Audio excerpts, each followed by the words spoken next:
ఉద్యోగులు ఎదుర్కొంటున్న సమస్యల పరిష్కారానికి ప్రజాప్రభుత్వం అత్యంత చిత్తశుద్ధితో కృషి చేస్తోందని ఉప ముఖ్యమంత్రి భట్టి విక్రమార్క చెప్పారు.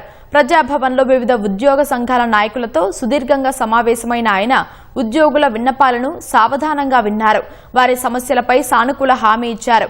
ప్రజాప్రభుత్వం అమలు చేస్తున్న సంక్షేమ పథకాలు క్షేత్రస్థాయిలో సామాన్య ప్రజలకు చేరుతున్నాయంటే అందులో ఉద్యోగుల పాత్ర ఎంతో కీలకమని భట్టి విక్రమార్క ప్రశంసించారు. గతంతో పోలిస్తే ప్రస్తుతం ఆర్థిక క్రమశిక్షణతో పాటు ఉద్యోగుల సంక్షేమానికి ప్రభుత్వం ప్రాధాన్యమిస్తుండటంపై సంఘాల నేతలు హర్షం వ్యక్తం చేశారు. ప్రభుత్వ ఉద్యోగులకు ప్రతి నెల 1వ తేదీనే జీతాలు అందుతున్నాయని, దీనివల్ల వేలాది కుటుంబాలకు ఊరట లభిస్తోందని తెలిపారు.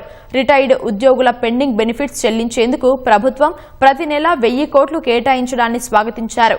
భేటీ సందర్భంగా ఉద్యోగ సంఘాల నేతలు ప్రధానంగా పీఆర్సీ, డీఏ, హెల్త్ కార్డ్స్ వంటి సమస్యలను ఉప ముఖ్యమంత్రి దృష్టికి తెచ్చారు. ఈ అంశాలన్నింటిపై సీఎంతో పాటు కేబినెట్ సబ్ కమిటీలో సమగ్రంగా చర్చించి త్వరలోనే ఉద్యోగులకు చెబుతామని భట్టి విక్రమార్క చెప్పారు.